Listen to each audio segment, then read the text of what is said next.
So welcome to the end of year review. This is the Lovefly podcast. Paul Tizard here, podcast host and co-founder.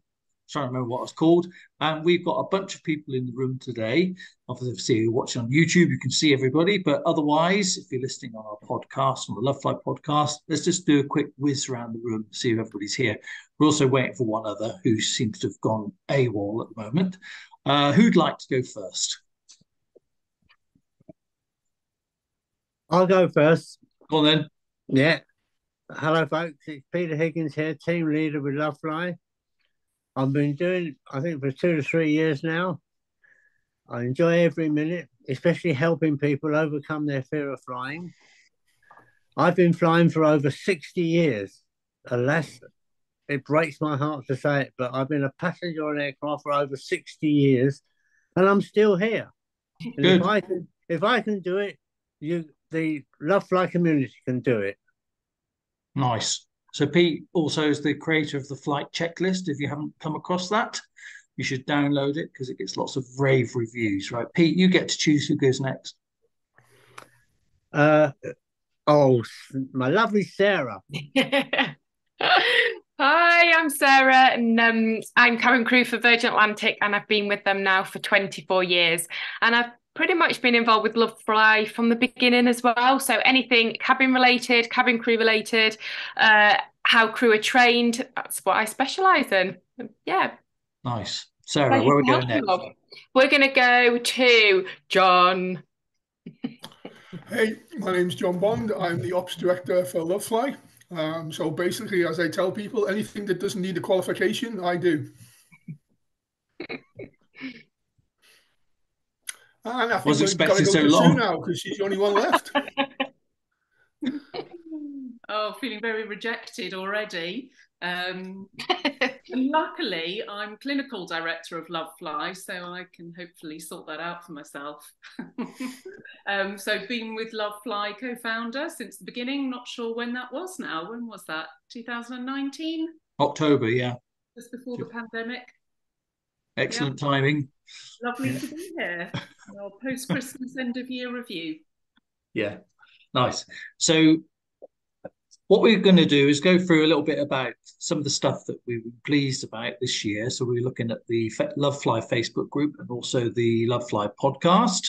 We've also got the slowly growing Instagram page as well. And so we've got a few stats around that. So let's go to the Facebook first, which I think, Sue, you've got a few bits on that. Yep, I was trying to remember actually when we did our review last year. Can anyone remember how many Facebook followers we had? Because we just got to a significant point, hadn't we? But I can't remember what it was. Yes. 1,000? Yeah, I don't know. Because I think don't know. Maybe 1,000. Maybe, because we're just ticking under 4,000 now. We've had a big jump again this year. We've received, so it says we've received over 3,000 requests just this year. So, yeah, it's a massive. Apparently, we declined some. I think that's mostly when people forget to tick the box for agreeing to the rules initially. Yeah. So we're in, I don't know how many countries. You know how many countries altogether, Paul? Yeah, not altogether because I've only seen the top ones. I don't know how many. Yeah. So what you've given me is that in order of how many? Yeah. So in order are UK, US, Australia, Canada, New Zealand, Ireland, Spain, Sweden, Iceland. Amazing. You've put something else down there, but I'm not sure. Oh yes, the UAE, United Arab Emirates. Yeah. In Iceland. Yeah. Okay. Yeah. Good. Cool. Over the last year, we've had over 3,000 posts, 41,000 comments, most of them by Peter Higgins, I think, and 124 reactions. Yeah. And the interesting thing about the reactions is that that's like a click or, a smiley face. It's not like an inner thing. You have to physically press something, don't you? So you like that. I probably do a lot of reactions. I don't do as many comments as Pete and some of the others. Is that 4,000 bing bongs from Pete? You've read them then, Sarah. I love a bing bong. Yeah, well, you're in there quite a lot as well, though, aren't you? You'll put stuff in. I pop up when it's cabin related or any of those questions if I can help, definitely. And John, you normally put some wisdom in as well, don't you? Which you've obviously borrowed from somewhere else. Yeah, I steal all my wisdom. Yes, absolutely. Balances out. The no, Christmas cracker wisdom. God, that was a good one. Well, John has a good way of just like pulling together lots of things and sort of like normalizing it. I think that's what I think Melissa mentioned you, didn't she, in passing, saying that she liked your down to earth wisdom. Well, I think the one I try to put it straight. Melissa liked it was I literally copied. This is what I talk about stealing. I stole from her and then posted it back at her when she was feeling a bit wobbly. And nobody else knew it was her who had done the original post. And then later on, she read it and kind of started going, okay, you've got me, basically. You know, I can't tell other people one thing and then ignore it when it's said back to me. So sometimes stealing's good.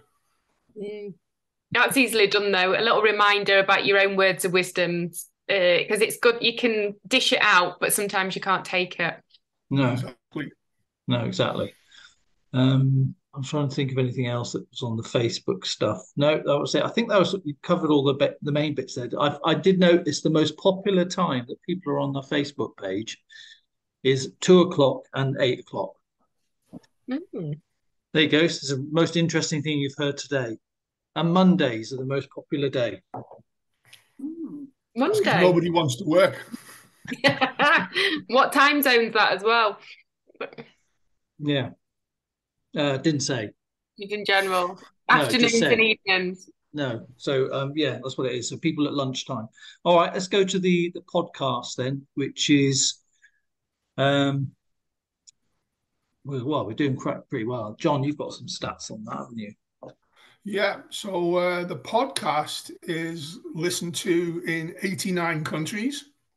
There's 325,000 all-time downloads. The most popular podcasts tend to be pilots. And the person who is currently late has the most popular podcast, which is episode number 5. And that's Captain Steve discussing turbulence. Yeah. And generally, it is pilots and crew episodes that tend to get the most listened to. So I think people kind of think these people are doing it every day, they must know something. And then it kind of filters down from that. And then the next one is apparently episode 15, which is Mr. Tizard. So what? No, it's not you. With Sarah. Yeah, with Sarah. Oh, it does too. Yeah. Wow. Yeah. Teamwork, Paul. No, it was the most popular crew one, I think, that one. Oh, is that the general crew one? Not any COVID related ones, yeah. Yeah. No, the general crew one. Another one that David Gott did one on human factors, which was quite popular, but he didn't talk about crew stuff. But out of all the crew that've been on, yours was the highest. Yeah. And Pete Higgins, yours is very popular. You're just under 4,000 downloads. Now, the thing about these is that when someone downloads it, they can keep it on their phone. So every time they listen to it, you don't know. So the stats that you get are just that someone's clicked it and played it directly from wherever, Google or Spotify or something like that. But it doesn't. You see some people download it and they take it on their flight. So you don't know how many times they're listening to it. We don't ever know that. So the numbers could be a lot more. Because the checklist was very popular. And we do have several people who post that they have their favorites that they take and they just listen to the entire flight on a loop. And so, yeah, I'm sure the actual listen tos are probably 4 or 5 times what the downloads are. Yeah. Oh, yeah. So, how many times Peter's checklist had been downloaded as well? That must be in the thousands. Yeah. Definitely. They love your checklist, Pete. Oh, it's brilliant. Really, really good idea. Fantastic. It's very basic, but it works. Yeah. I I think just, maybe a life yeah. checklist would be nice. A what checklist? A life checklist. I'm doomed.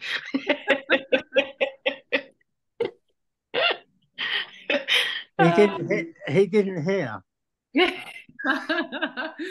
A life checklist, Peter, so I know how to run my life better. Well, we have to have a one-to-one with that. In the See, Caribbean. Always the Peter was upsell. going to say, just ask Janet. Now look, I've got a low threshold to pain. I can't do it. Yeah, nice. So I was looking at the number of downloads. So obviously, there's been 325 all time that we can actually see. And then I was just going through thinking, how's it improved over time? So when we first started it, so between 2020 and 2021, there was 30,000 downloads, and between 21 to 22, that was another 70,000. And then from 22 to 23, went up another 90,000. So it's sort of increasing quite a lot. And I was particularly interested the fact that, like John said, there was 89 countries. I wanted to see who's at the bottom. So there is these people, right? There's one listener, right, in these countries I'm going to list: Bangladesh, Cuba, Guatemala, Jamaica, Latvia, Namibia, Nigeria, Russia, Slovenia, and Slovakia. Brilliant. So whoever you are, thank you. And maybe you can let a couple of mates country. know. Just a random sat though, do you know what I mean? There you go. So the amount of information that's available to us.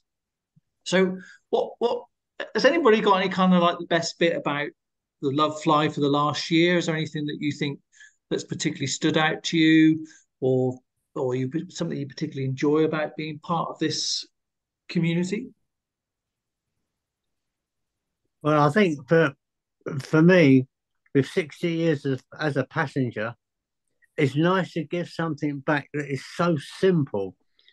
When you see the way that Lovefly, the podcast, the demonstrations with the graphics of how a plane works, just believe in Lovefly and believe in the system, and they'll have the world at their fingertips. It's as simple as that. There's no problem with it. It's just, I think your words are quite important, Paul. Give yourself permission to think differently. And the other thing that stood out a little while back for me was on a question and answer on a Monday. The question was about failures on aircraft. But one thing that I thought was brilliant, which I used the other day when I met someone with a fear of flying, and I pointed out, if the cam belt goes in a car, that's the end of it. If the head gasket goes, that's the end of it. If the alternator catches fire and a fire burns the car up, that's the end of it. But on an aircraft, I love the bit you said, there's no single point of failure. That's brilliant. I really like that. And I think that's worth hammering home with all the backup they've got and everything they've got there. It really did work. And when I said this to the lady, there's no single point of failure, that then clinched my conversation. So that's a lovely bit. The other thing that, before I forget it, when these podcast posts come in, is there any way of identifying which country you're talking to? What, on Facebook? Yeah. No idea. Because when you do a reply, I'm always aware of what's the time, where are they? And so I use the words, I make the words fit okay, but I often wondered if the Facebook could say, like, America, Canada. Don't know. Sometimes I mean, what I do when I answer, I do often, if I say colour and I know I'm talking to someone from the US, I don't pronounce the U. Right. Okay. Just to help them. Yeah.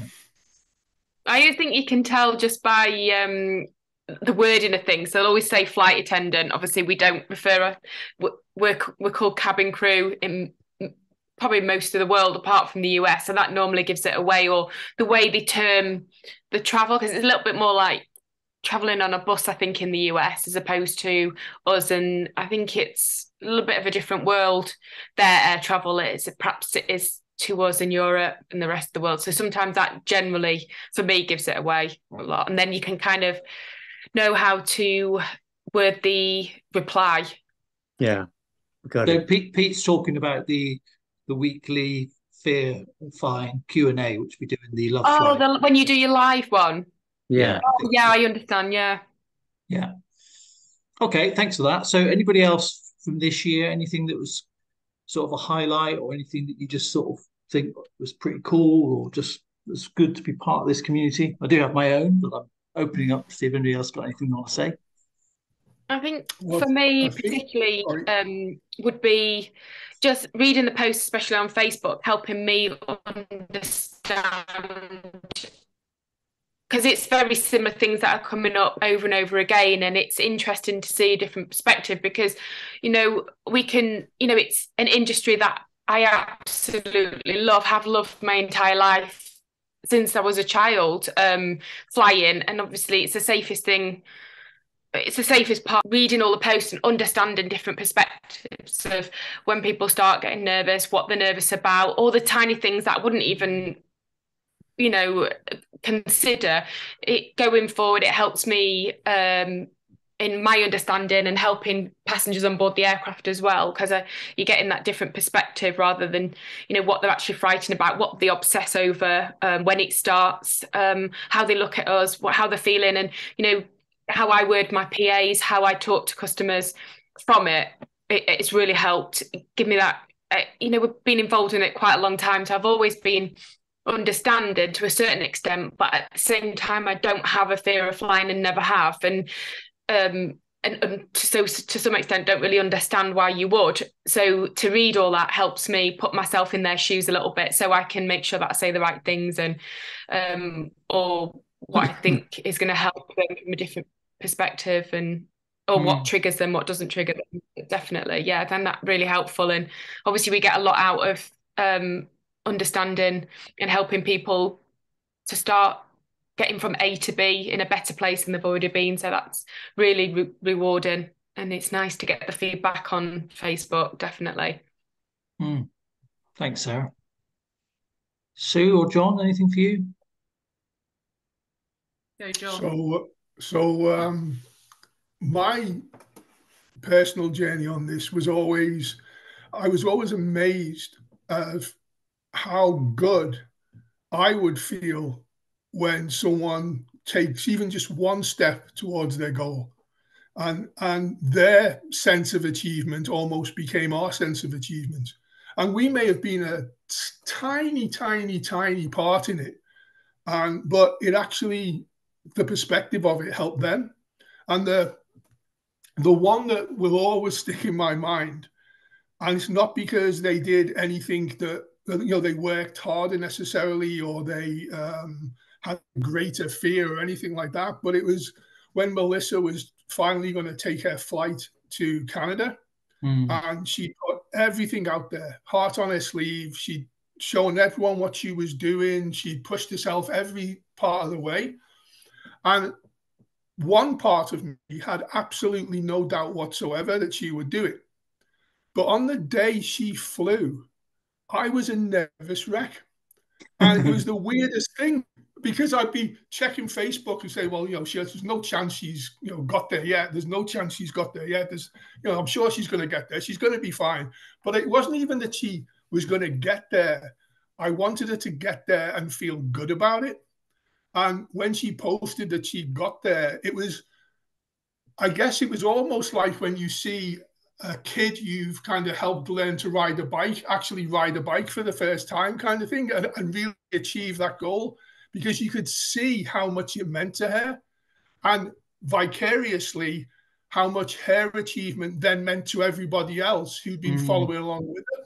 So that's the one that really cemented to me how much we get from other people's efforts. Yeah. I like Nice. that. Anything for you, Sue? That's a good one.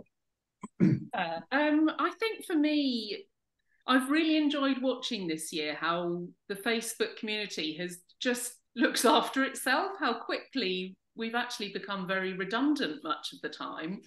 And I think I love the fact you often get people coming on saying, you know, when they do an initial post and they'll say, oh, my fear's different, you know, I don't think a lot of people feel like me. And how from, you know, watching the Facebook group over the last few years, you kind of know there are other people like that, and how people, you know, how important just that group support is, that people come on, you know, leaps and bounds from just feeling held by a group, really, and feeling sort of that they're part of something and supported, and other people are struggling. And I think I really enjoy watching that. And you know, I struggle now with the Facebook group when I go on there, and there's just hundreds of comments on. There's so many posts, aren't there? It's hard to keep track of things now. But it seems to be helpful, which is lovely. Yeah, I think you're right. It's definitely, it has got to that point now where it's become where people are supporting each other more than, you know, they're getting in there quicker. You know, even Pete gets beaten to it sometimes, you know. But it just, people are in there supporting each other. I found that phenomenal. I think as Feynman Simon would say, it's become a self-sucking lollipop. Yes. Self-licking lollipop, I think he called it. Was it? Yeah, I don't know what you've been watching, but yeah. I think the other thing I've loved this year, I loved meeting up with Geeta. We met up with Geeta, didn't we, when we all sort of got together, and that was so nice. And I suppose as well that's part of you know, us then as Lovefly really benefiting from the other people in the group. You know, it's you know, how much gets brought in that's, you know, so much more than what we can offer. It's lovely. Yeah, and on that note, that was great, sort of meeting her in Canada, because it made me feel very international. But she so like Melissa has arranged a get together in February, I think, for in the UK for a load of people as well. So there's a Lovefly meetup, which has happened completely without any sort of intervention from us whatsoever. I find all that just staggering, you know. In fact, I don't think we're invited, are we? We're not. I just think when's that? I think we should gate crash. Yeah, Pete's going. I think David got to go in. Yeah, you know, I don't think we've been invited. No, I'm in. Yeah, Janet and I are going. It's only a half-hour train ride to London from where we are, and then the Victoria line to Piccadilly. Oh no, Green Park, and then walk down Piccadilly, and then I'm there. So it's about an hour away. Nice. Back to yours for coffee, Peter. Yes, indeed. I'll have my Lovefly, and I'll take the camera and get some pictures to put on there. Wow, that's lovely. I think one of my favourites this year has been, because no one's asked me, but I thought I'd chip it in anyway, was I really liked episode 130, and the reason I like that is because you've got lots of people on there who've contributed, like, you know, everybody on here, but also you've got Captain Steve, you've got Geeta, got Melissa, got Jamie. Who else was on there? I'm going to kick myself now. I haven't listened back to it for ages, but I just that came from Geeta's idea, which was to have something that people could listen to when they come on, and it was called "Oh Crap, I've Got a Flight Tomorrow. What can I do?" So it's lots of really like we took the A out, so it doesn't actually spell crap. Obviously, well, I've said it now, but you know, so that makes it okay. But yeah, so. And that I really like that. I just think the way that came together and all those different people gave their time and all the little tips in one place. I thought that's sort of really summed up what the Lovefly was about. You know, like recognizing people's particular pain points and then putting something in swiftly that could help them, you know, that they could listen to. And that's a really popular one. That's got something like 6,500 downloads already that I know of. Which is, as quite a late one, that's a very high number, you know. So that's really high. I think a lot of people come at the last minute, especially, don't they, when they realise they've got a flight the next day in a couple of days, and they kind of have to face it and do something about it. It's a bit of a it's, I think, really good idea that was. Mm. We Yeah. also get quite a few people who want to do the 30-day program, but they only find out about it with 27 days to go. And so they constantly go, oh, can I do it in 27 days? And the answer, of course, is yes, you can. But it is an indication of how most of us only tend to focus on something when it starts to be imminent. And then we kind of give it some thought. But yeah, there's a lot of people who leave it till the last minute and then are desperately looking for help. And I think episode 44, the relaxation, and 130 are the two that kind of push away and allow people to get into something and be able to kind of move forward. And obviously 69, which is the audiobook. But it's because I recommend that on several different places online, because they're the three I think you can, if you've only got a day or 4 hours, or I'm sitting at the the gate and panicking, please help kind of thing. Yeah. Those ones, if you at least download those three, you've then covered quite a lot of material, and it might be able to help you get through the flight and then move on later on and do some more work. No, I agree. That's good. So let's talk about next year then. We've got a few things coming up that we could talk about. We can take the segue there for the 30-day program, because John just offered us. So we are revamping that. We've done, so Sarah and Steve have re-recorded their bits. Thank you for that, a couple of months ago. So it's just been sitting there waiting. The first week has been re-recorded, and Susan and I are just reviewing that. And then we just got to do the final week to see what bits we'll keep in and what bits need changing, because it gets some pretty nice reviews, but there's always room for improvement. And also our knowledge has improved, hasn't it, in terms of having learned from the community. So that's coming up. What else is coming up? There's something else. Oh yeah, Manchester. Manchester. Yeah. So John and Susan and I went to the Sky People premises, and so I just thought it might be quite interesting to sort of like give a bit of story. So the 13th of April is the course. It's going to be our first face-to-face for a while. We've done webinars in the past, but it's going to be our first face-to-face. And obviously those who followed Lovefly will know that we used to run courses with flights years ago when we were flying without fear. Different setup then, of course. But this version is the first one which is going to actually have a group of people together, a nice small group. And so Susan, John, and I all had a sort of good mooch around it. What would you say is in store for people when they come along? So obviously, I've got cabin crew background, so I kind of knew what to expect. And I know Susan and John, you've obviously flown and you've seen lots of stuff around. But what do you think they'll be particularly helpful for them there, or be impressed with?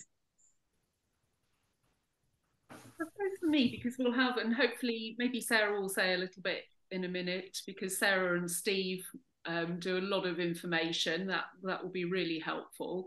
But I think alongside that, what we're really interested to explore is being able to have a bit of light exposure as well. So some people find going on a flight or doing a course with a flight quite difficult. I know there's the odd person on the Facebook group that have actually said they felt it set them back a little bit. So we're hoping this might really sort of fill a little bit of a gap, because it gives people the opportunity to really think about it, to be amongst bits of aircraft, doors and fuselages, to kind of be able to play with things and experience things. But hopefully in a sort of a slightly easier way that they can kind of get familiar with things. So I'm really excited to see how that is for people. Yeah. What about for you, John? Yeah, I think it's a great facility, first of all, and they're attached to a manufacturing plant that manufactures all of the equipment, or the majority of the equipment that you see in the training facility. I think the fuselage rig is fantastic. It gives people a chance to take that step across the threshold in safety, in their mind, or it's that crossing that plane onto the plane, if you want to say. And I think it gives people a chance to look at it, have a go. If there's some trepidation, okay, well, wait 5 minutes, sit down, have a think about it, have a chat, and then maybe try it again. It's not that absolute that some people kind of are bothered with getting on a flight. And I think it gives them a chance to really explore in detail what it is that makes them have a fear or what triggers them, but to do it in a way that is completely benign, so they can actually look at it, and they get a chance to do it once, twice, 3 times if that's what they need. And also, I think from the different side of it is it helps them understand. It's one thing to have people talk about training and what people have to do, and many people can understand that. But I think when you actually see the training rigs that crews actually use, I think it gives it a completely different perspective. And you go, oh, what they actually come on here and they practice all the things that they need to do, and there's drills run, and they have to be able to get this right and all that kind of thing. I think that adds a layer of safety and protection to people when they realize just how involved it is for the crew. Yeah, precisely. So Sarah and Captain Steve are going to be there as well, and obviously Pete and everybody else on this call. Sarah, what sort of stuff do you normally talk about when you do the courses? What's in store for people if they come and join us? Oh, I think it's going to be a really lovely course as well, because it's going to be really personal. So, because I find, and as we go along with what we're talking about, then if people, it's sort of like John's mentioned, it triggers something, we can then nip it in the bud there and then explain it in a really personal way, and find out exactly what everybody wants to know as we go along, which I love it. It's brilliant. But yeah, in the actual environment that we're used to, the training environment, it's going to be brilliant, because that's something I'll particularly talk about, is the crew aspect. So the crew training side, how we're trained, how much we're trained, how often, and what we do, and in what environment. So rather than talking about the environment, we can actually physically show you that this is the setup we do. This is how realistic we can make our training. And we have a drill and a way out for absolutely everything. So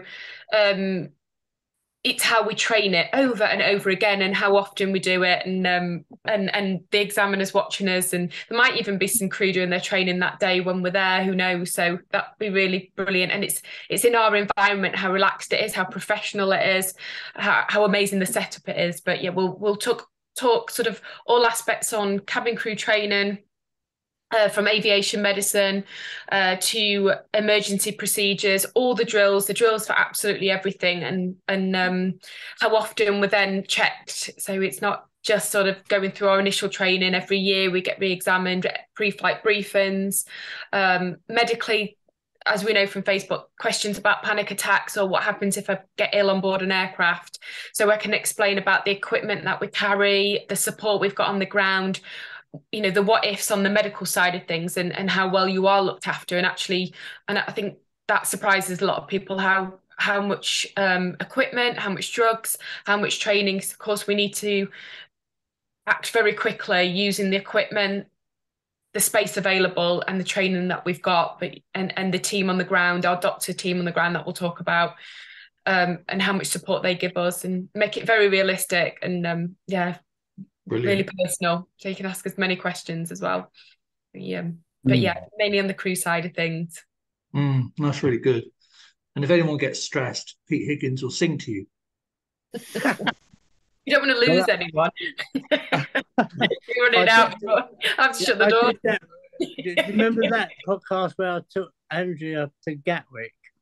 And we spent the day at Gatwick Airport, and I had my air radio, and she could listen to the aircraft. There was one stage when we were having coffee when she was getting frightful of all the people around. And I said to her, if you've been upset, I can get you out of it. And I said, it's very simple. I'm going to have to sing to you, Come Fly With Me. And she burst out laughing. And that's all it takes, is a bit of laughter. Yes. And that happened on many of the flights I did with Paul and the Fear of Flying team. I did that so many times where they were gripping their armrest, not looking out the window. I said, now look at me. I've got something very serious to tell you. this is not going very well. I'm going to have to do something about it. Well, as we know, their mind is now thinking what they're going to do about it. And they say, well, what can you do? I said, I'm going to sing to you. And I was sing Come Fly With Me. And they burst out laughing on the plane. And everything's all right after that. So it works. Brilliant. I loved it. Yeah. So he will take requests on the day if there's a particular song that you have a preference for as he's wandering around. So Captain Steve's going to be there as well. We'd hoping he was going to join us today, but I don't know what's happened there. But no on-time performance going on for him today. And Steve will go through sort of the technical side of things and show you how it works hand in hand with the stuff that Sarah's going to go through. And then the rest of us are going to be there on the day. Susan and I haven't worked out what we're going to do yet, but we'll probably do some stuff around the psychological things. We will turn up though. We've agreed. We will be there, yes. And then leave. You can entertain everybody. Yeah, we don't stop talking anyway, so it can easily talk the entire day. Yeah, because once Sarah starts, you all need to bring a packed lunch. Yeah, exactly. She breathes through her ears. There's no stopping her. And then add Steve into the equation. Oh, yeah. Gosh, yeah, the two of you. Goodness me, yeah. So it's a 2-day course, yes.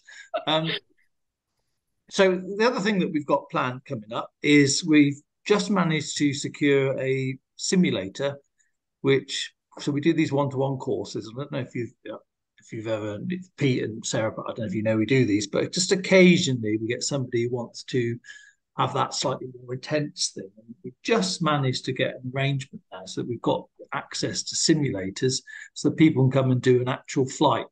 So you can do the takeoff, the landing. It's the pilot spec one. So you've seen, I think all of us have seen them. They're just phenomenal. And that's going to give people a chance to perhaps find out a little bit more, like if that need that sort of really sort of one-to-one experience. So that's going to be available. That's available on the site as well, the Lovefly site too. So that's exciting stuff. Anything else that we've got coming up in the next year before we wrap up? Well, I think I was just going to say about the simulator course as well, because it's not just the simulator either, is it? It's kind of about a bespoke, making it more bespoke if someone wants something a bit more sort of just for them, whatever they're struggling with, whether it's, some time with Steve to talk through things, or yourself or myself, and some time in the simulator. So it's quite a really nice sort of offering.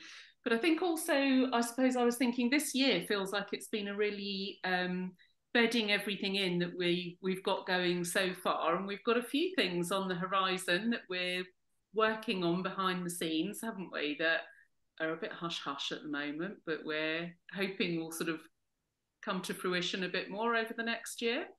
Well, certainly John is holding us to account.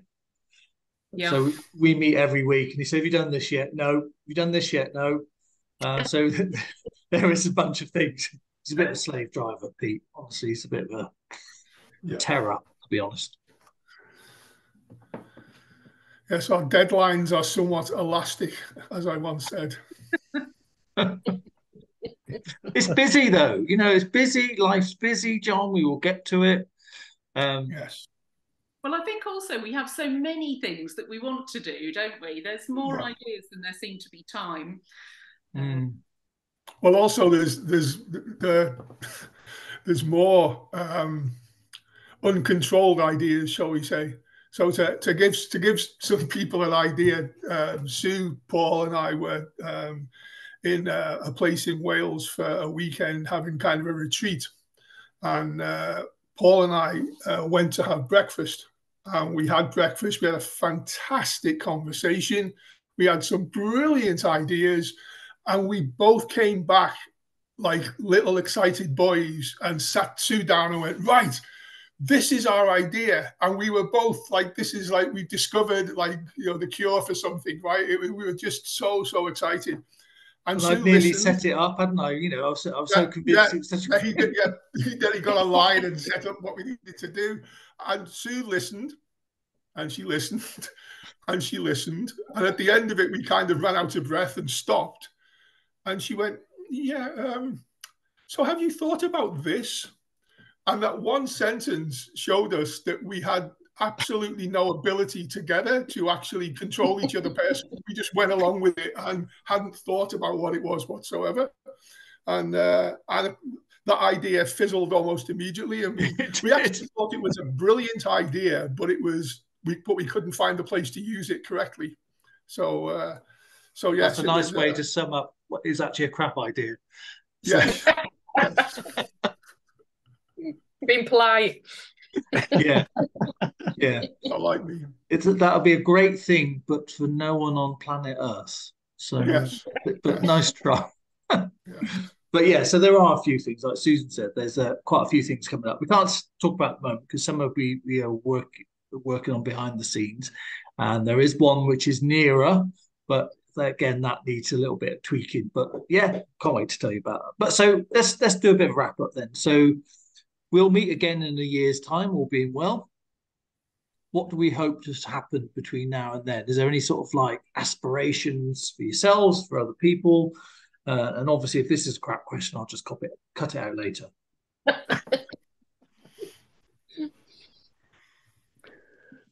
I think just carry on as we're doing. Let Lovefly evolve, and as people's needs change by the Facebook messages, Lovefly can adapt to those changes and as far as possible. I mean, I was in sales for 42 years, frontline selling. Lovefly is a beautiful product. It's so easy to sell. And one of the things that I used to teach as a sales teacher, anybody can sell anything once. Selling it twice is quite hard. Why should I buy something twice? I've already got it. With Lovefly, it's easy to sell over and over again to the same customers. Simples. That's a nice mic drop, Pete. Thanks for that. Henry, got anything else? I really like the idea of these one-to-one, one-to-one in-person courses. So Manchester on the 13th.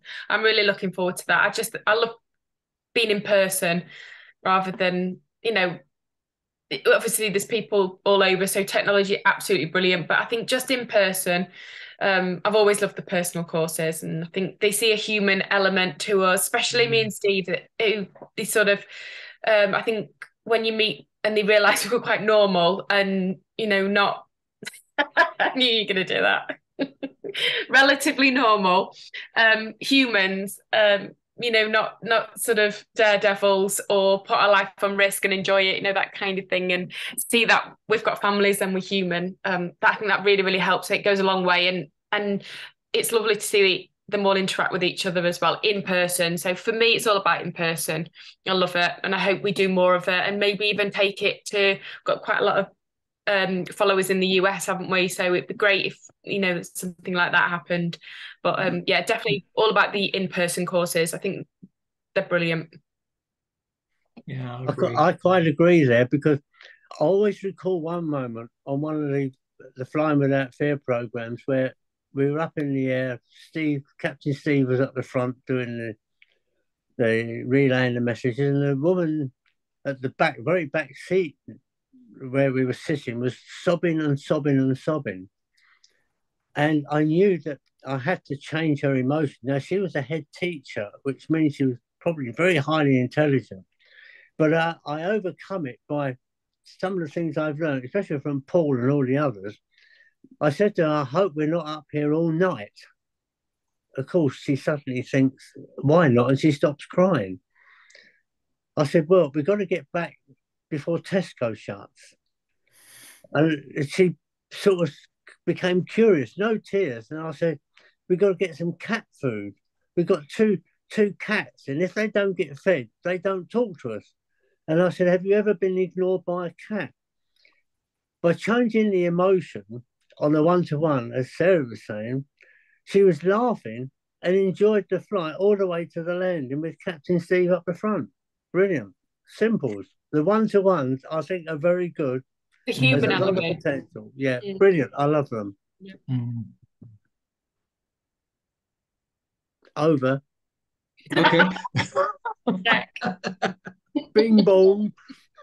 Yeah. For me, I think it's about what I'd like to see is, I agree with about the face-to-face, because one of the things that we always wanted to do with the Lovefly was because anything you want to watch or know is out on it's on YouTube, it's on Instagram. There's loads of people posting stuff now. And every year it increases more and more ex-pilots or current serving pilots and cabin crew and posting stuff. So there isn't a lack of information out there. But what I think was missing, and which is why we kind of go the way we do, is bring it all together in a nice little curated thing. So you can come here. I mean, there's lots of other places you can go, but we just know that when people come near us, that we've got some really good people together on the team. They're not here today.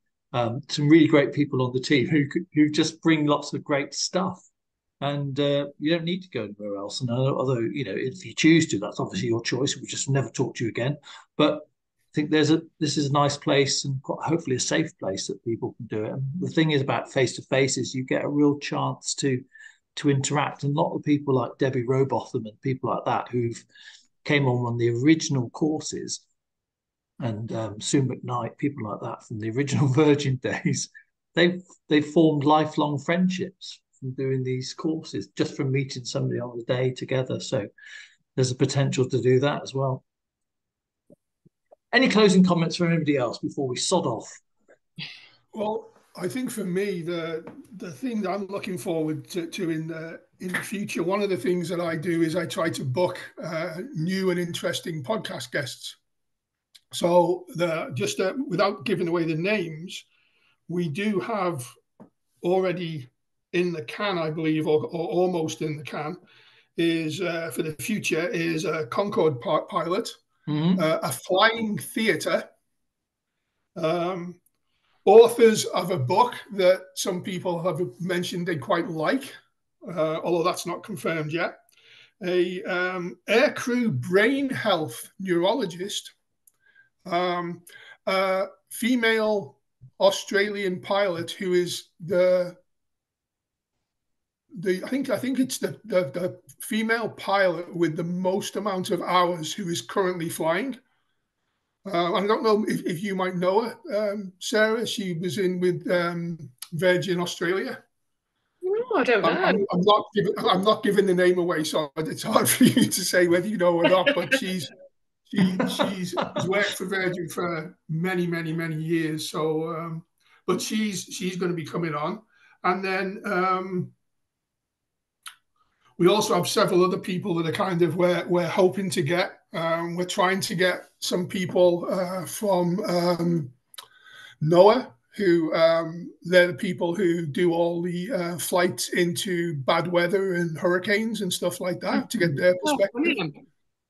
And the idea is to literally provide a really broad cross section of people in aviation and what they actually do. And I'm not sure if I mentioned this one today. I actually spoke to someone who's agreed to come on, and she's a wing walker. Oh, now why anyone would like to walk on a wing, I have no idea. That's on my to-do list. Really? Yeah. Yeah. How amazing. Terrifying. There's so many things I could say, but I'm not going to. Well, maybe not at the minute, but yeah. Oh, fantastic. Well, that'll be a good one for you to listen to then. Oh, so I think the idea to go on to what Paul said was we try to give a buffet of options, and some of the options are entertaining, some of the options are informative, some make you think, some make you change your perspective. I think the one that was fabulous for me was the scholars from the Flying Foundation who came on and talked about learning to fly with various health or disability concerns, and how learning to fly impacted them in their whole life and how they looked at their own issues and challenges. And I think it made everyone else look at our own issues and challenges, which we all have, and kind of go, oh, wow, well, if they can do something like that, which they all said they were a bit dubious about doing in the first place, then maybe we can do a few things that we're a bit dubious about, and maybe we'll be able to move forward as well. So I'd like to see us in the future. Next year, I'd like to see us with more social media followers, Instagram, YouTube, X or Twitter, or whatever it's called, and move that forward. I'd like to see more partnerships with personalities like Fireman Simon and people like that.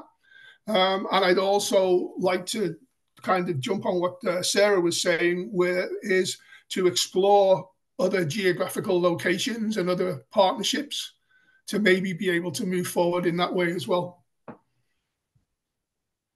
Well, that's an update for me and you, Susan. So we know I don't know what's left. Yeah. I think for me, it's more what I really enjoy is trying to find new ways of helping people, or just new ways that we can expand things and explore things. I think you see on Facebook all the time how different things work for different people, and I really, I think the fact that we're a small organisation really gives us the opportunity to just try things out, and I love that. Some things might not work, but some things might be helpful for some people. And so I think it's that for me, exploring sort of new ways of doing things. That's exciting. Yeah, I agree. Yeah, thank you. Okay, so we'll do a bit of a wrap up. So for me, you want to remind why we started. So Lovefly, which Susan, you have to take credit for this, you came up with the name of it. And we wanted to start something which encompassed not just about fear of flying, it was the whole thing about love flying, which is why the guests that John's been managing to dig out of trying to broaden it out all the time. And one of the things that Susan's quite keen. So if you are listening, we like people in the travel industry, or if you like run a holiday company and stuff like that, anything like that, we'd be really interested to get to hear from you as well, because we just want to embrace this like gift that we've got, which is modern aviation, which is so we've been lucky to be able to do what we do. And yeah, very grateful. So, and more of that stuff would be really great and fit in well with our original mission. Can't believe I said mission. Well, thanks, folks. Sorry we didn't get to see Captain Steve this time, but we'll all be at the Manchester course on the 13th of April. And obviously, Steve and Sarah and Susan and I are all also in the 30-day program, the new revamped one that will be coming out in the next couple of months. And other stuff as we come up with, we will tell you about. But thank you.